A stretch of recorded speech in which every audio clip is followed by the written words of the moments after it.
Hello, and greetings from Stratford-upon-Avon to all our friends connected to the Deutsche Shakespeare-Gesellschaft. He is Professor Sir Stanley Wells, Honorary President of the Shakespeare Birthplace Trust and Professor Emeritus, University of Birmingham. And he's Dr. Paul Edmondson, Head of Research for the Shakespeare Birthplace Trust. We're delighted to be invited by Claudia Olk to make this presentation about our recent book, All the Sonnets of Shakespeare from Cambridge University Press.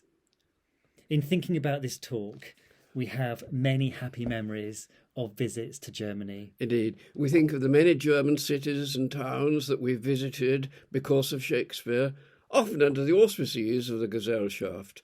Weimar, where I had the honour of laying the wreath on Shakespeare's birthday one year.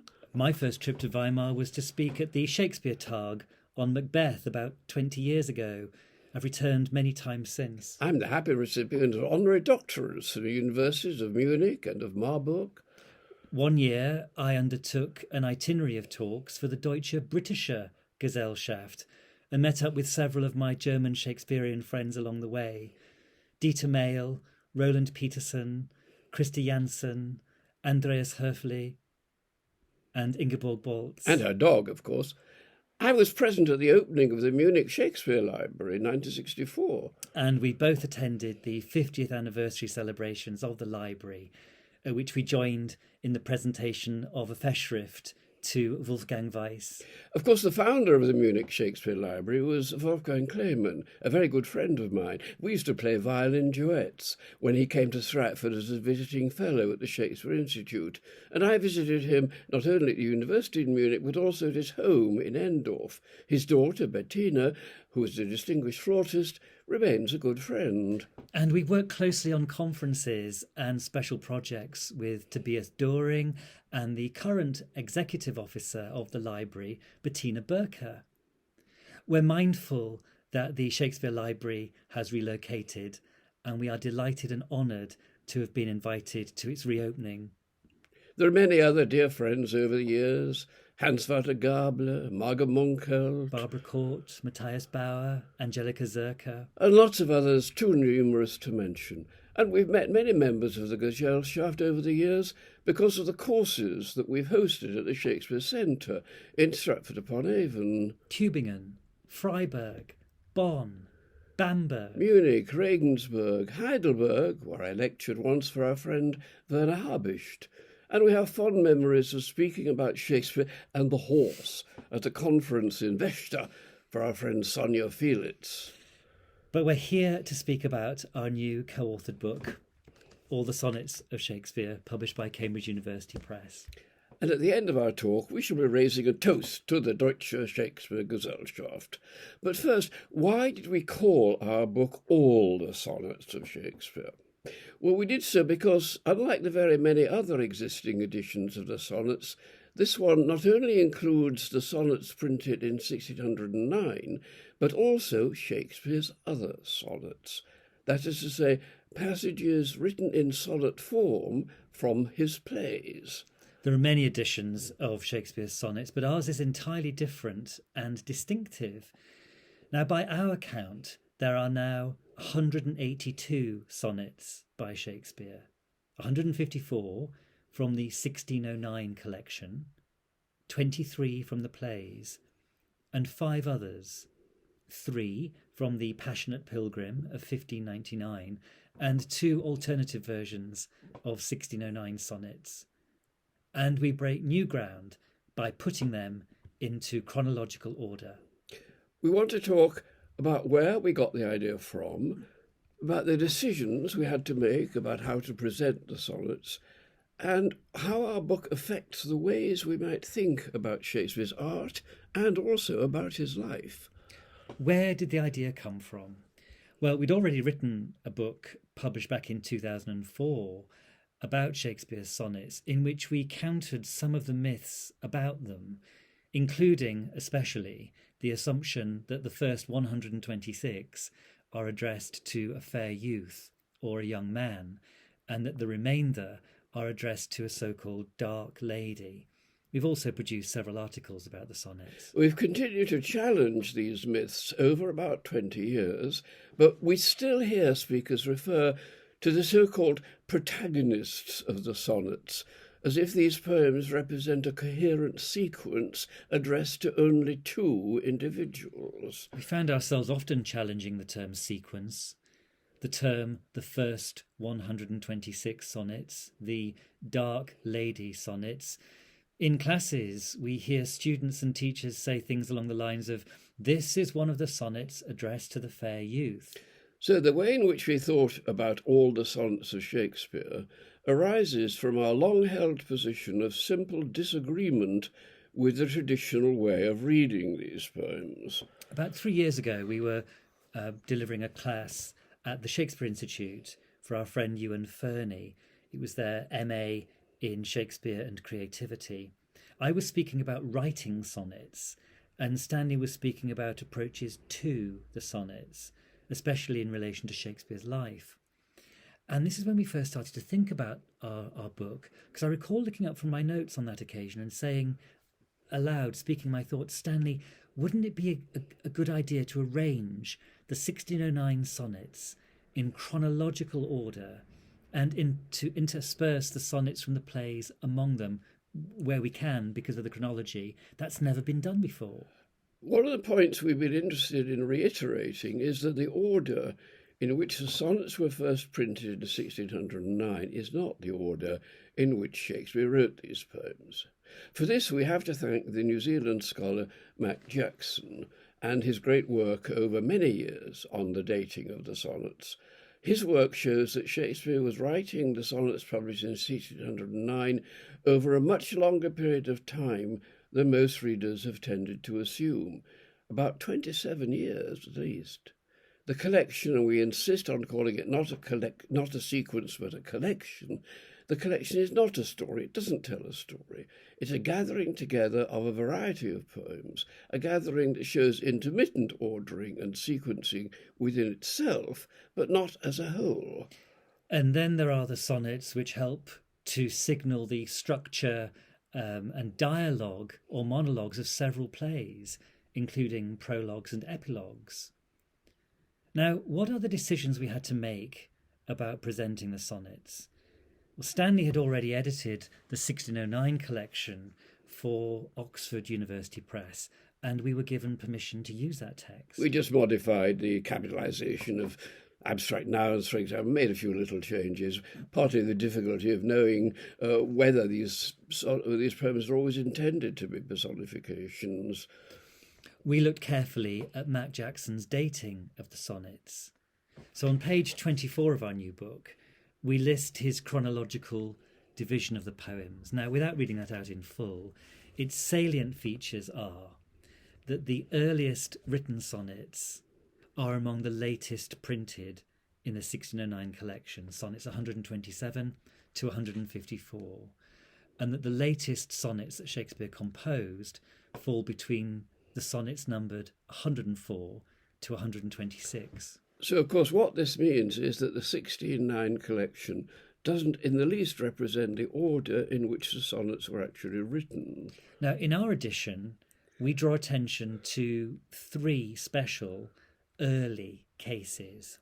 The first 2 sonnets in our chronological reordering are the last 2 to be printed in the 1609 collection, sonnets 153 and 154. Why have we moved them? Well, because we think they're translations of, they are translations of a Latin version and of a Greek epigram, the kind that Shakespeare would have encountered at school for a translation exercise. And it's been convincingly demonstrated that 154, the last printed, is actually earlier than the earlier of the 2 translations. Perhaps Shakespeare's schoolmaster made comments, and Shakespeare improved his translation, revising it into what appears as sonnet 153. So the last printed sonnet in the 1609 collection is the first to be printed in our chronological rearrangement. They're followed by sonnet 145, which for many years has been thought to be one of Shakespeare's earliest sonnets. In fact, it wasn't until 1971 that Andrew Gurr identified it as such, as Shakespeare's first poem. We think 154 and 153 are earlier than it. But he identified it as such because of a pun in the couplet of the sonnet, which ends, "I hate from hate away she threw, and save my life saying not you." Professor Gurr noticed that hate away was an alternative pronunciation of Hathaway, the maiden name of Shakespeare's wife.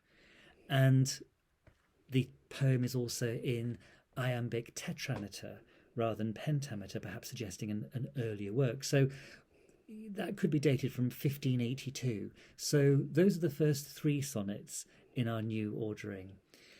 But how did we identify the sonnets from the plays? Well, I went through the complete work 3 times, looking for potential sonnet moments or sequences within the Nobody plays. seems to have done that before, except when referring to the most obviously embedded sonnets. For example, the first meeting of Romeo and Juliet. In our earlier book, we include a whole chapter on the 1609 sonnets in relation to the plays and about some of the sonnets in the plays. So how did we select the sonnets within the plays? Well, some of them are perfectly straightforward. Prologues, such as the 2 prologues to Act 1 and Act 2 of Romeo and Juliet, for example. An epilogue, the epilogue to Henry V. There are actually poems called sonnets in Love's Labour's Lost, when the lords are composing sonnets in their wooing campaign. But one of them, called a sonnet, is not what we would recognise as a formal sonnet. It was a flexible term. And we notice flexibility within the 1609 collection, just a little. So, for example, Sonnet 99 has 15 rather than the usual 14 lines. Sonnet 126 has 12 lines, and it's made up of rhyming couplets. Sonnet 145, as I've just mentioned, is in iambic tetrameter. Now, those anomalies within the 1609 collection became, as it were, rather like alibis for our identifying other potential irregular-looking sonnet inclusions from the plays.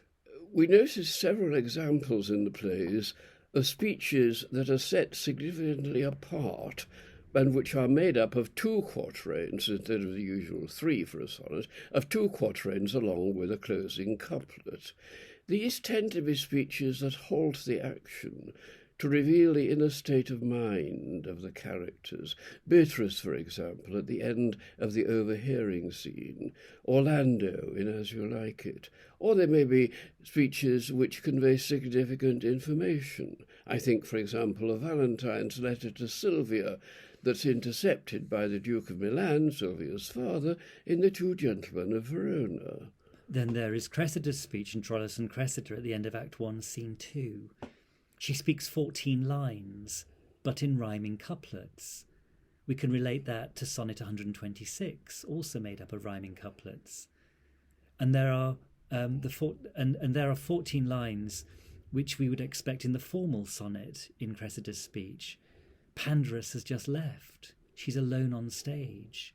So she speaks her innermost thoughts and feelings like Beatrice and Orlando do.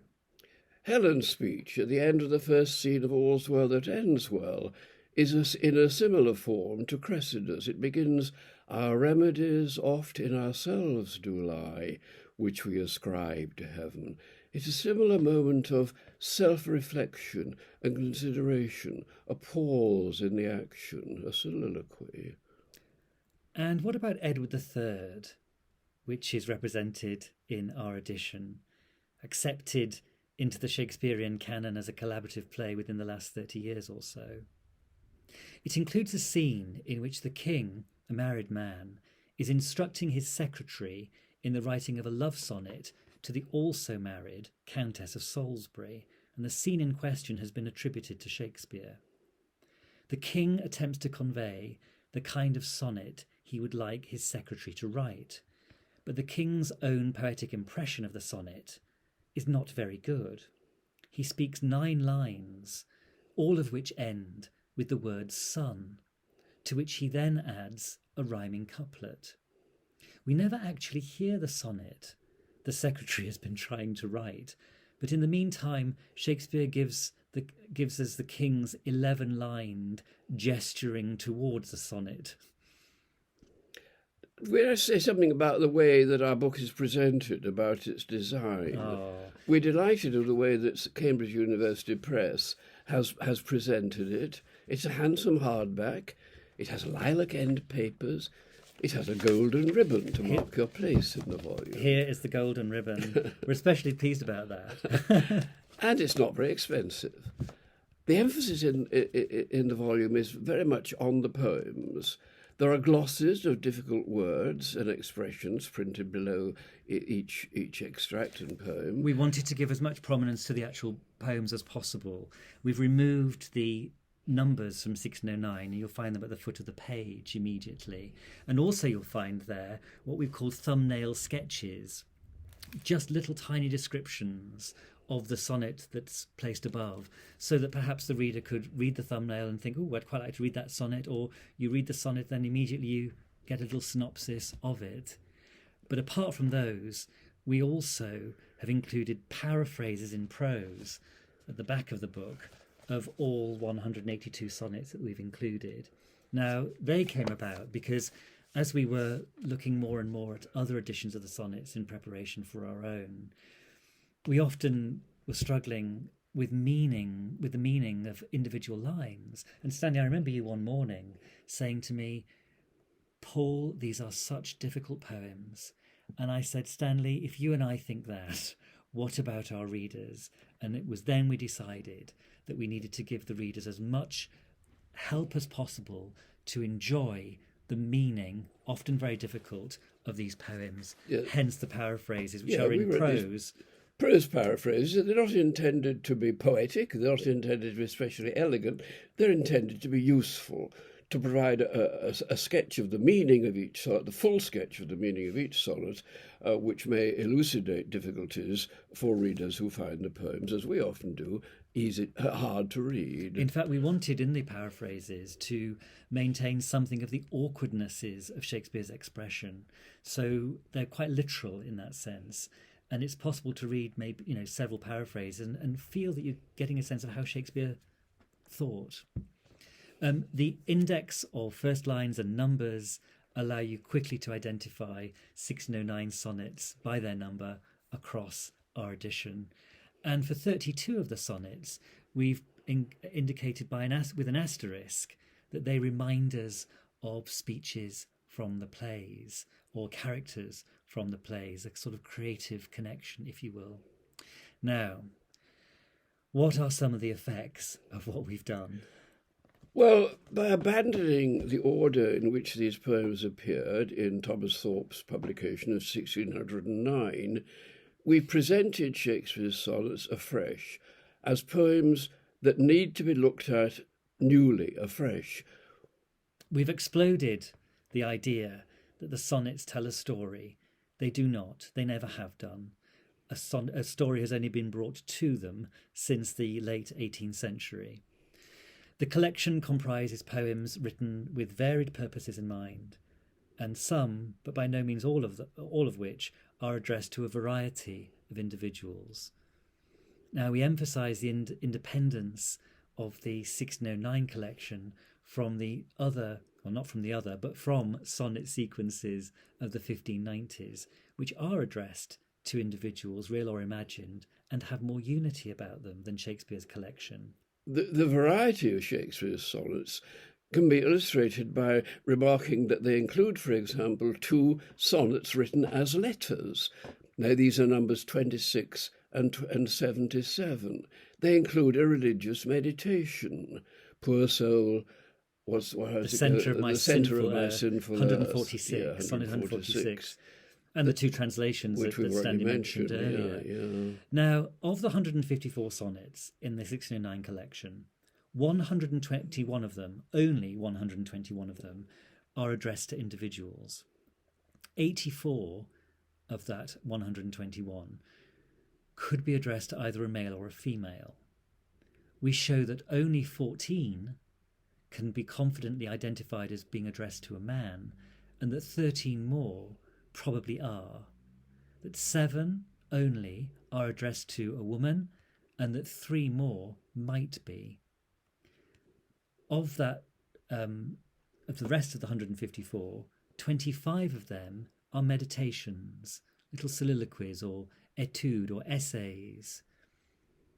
6 more sonnets are addressed to abstract concepts, for example, time, the muse, and then 2 are translations. Within the 154 sonnets, 19 form pairs within the collection, which shows that Shakespeare sometimes thought of the form as facilitating a sequel. These pairings are revealed through syntactical links and first words, such as but, so, thus, and or, as in, one sonnet follows on from the preceding sonnet. Now, in our chronological reordering, those pairs have not been separated, and neither have the mini sequences of sonnets related by theme in the 1609 collection, for example, sleeplessness or the seasons or the 4 elements. Yeah, our emphasis on the varied purposes of these poems shows that the sonnets still are autobiographical, but they are so in different and in more intimate ways than has previously been thought. Many of these poems are highly personal.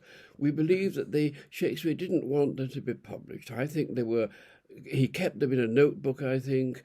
Somehow the publisher got hold of them, but they seem to be so intimate, often poems of anguished self-analysis, which show the difficulty of the situation in which the poet finds himself. He writes about his own death. He writes about time quite frequently.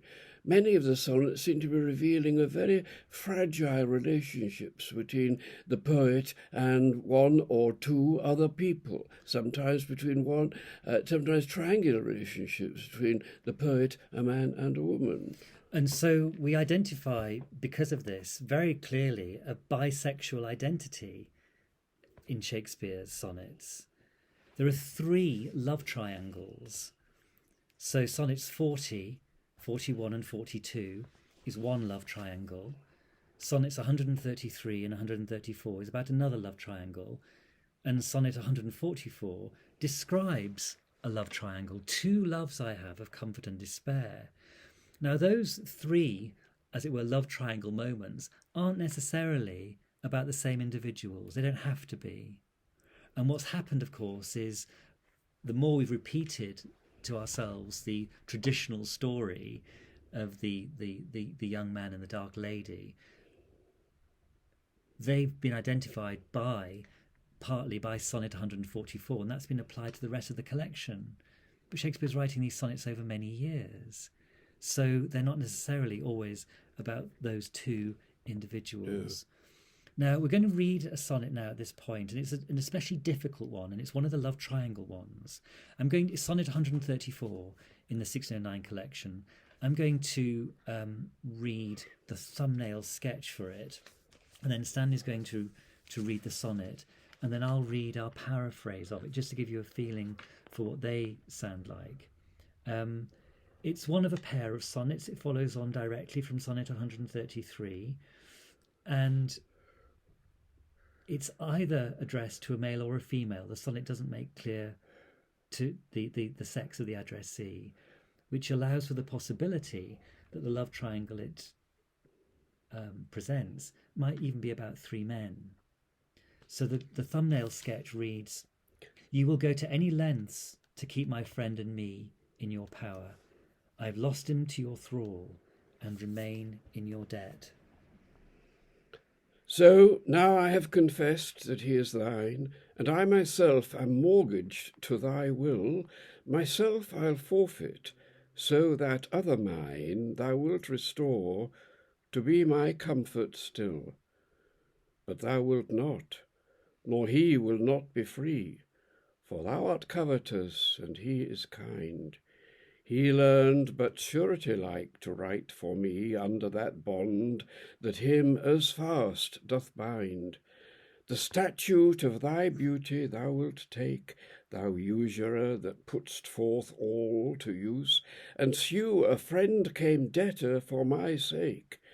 So him I lose through my unkind abuse. Him have I lost, thou hast both him and me. He pays the whole, and yet am I not free. And here's our paraphrase of that sonnet. I have now admitted that my friend is yours, and that I am legally bound to obey you. I'm willing to give myself up entirely to your power if it means I can remain close to my other self whom you have taken. But you will not give him back, nor does he wish to be free of you. You covet him, and he is good-natured.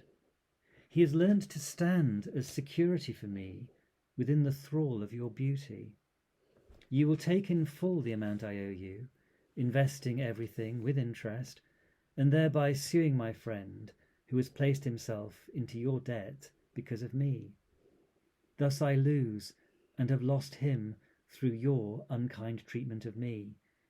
You now own both of us, and even though he bears the cost of everything, I'm still not free of the debt you hold against me.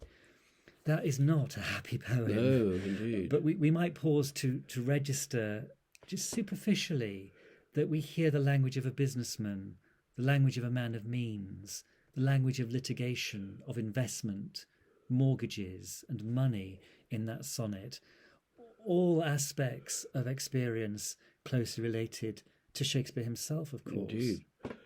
The sonnets from the plays differ in tone, in diction, and also in ease of understanding from the 16:9 sonnets.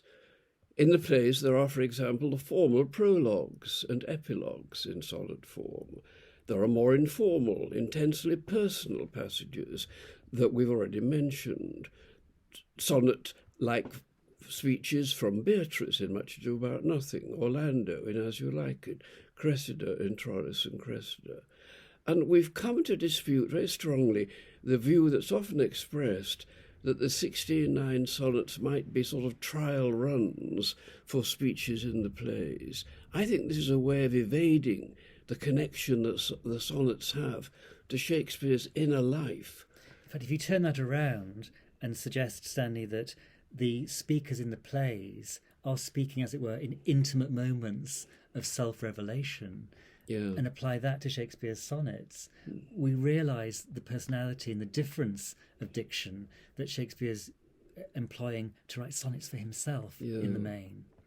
Now, in turning over the traditional approach to the sonnets and showing the sonnets to be far more expressive of Shakespeare's inner life, we hope our book plays its part in the rewriting of Shakespearean biography, and that it changes the way we think about Shakespeare the man.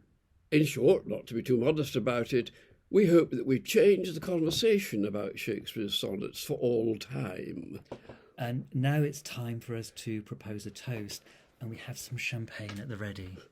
Off you go, Paul, and collect our drinks. We look forward, of course, as we speak to you today, we look forward to happier days when we can resume the interchange of scholars and their students in Stratford-upon-Avon, at the Shakespeare Centre, at the Shakespeare Institute, and, of course, with visits to the Shakespeare houses and also to the Royal Shakespeare Theatre. I'm reminded at this point of the special Shakespeare Ode I wrote for the Shakespeare anniversary year of 2016, set to music from the final moments of Wagner's Die Meistersinger von Nürnberg. I dedicated that ode to the German Shakespeare Society. So, with a deep sense of gratitude for the Society, for the Deutsche Shakespeare-Gesellschaft, for all it's meant to us and to so many other people over many years, and all that it continues to mean, we raise a toast to your very good health. And from Sonnet 29, for thy sweet love remembered, such wealth brings, that then I scorn to change my state with kings. Your health. Deutsche Shakespeare-Gesellschaft. Oh, very nice. Dankeschön. Auf Wiedersehen. From Stratford-upon-Avon.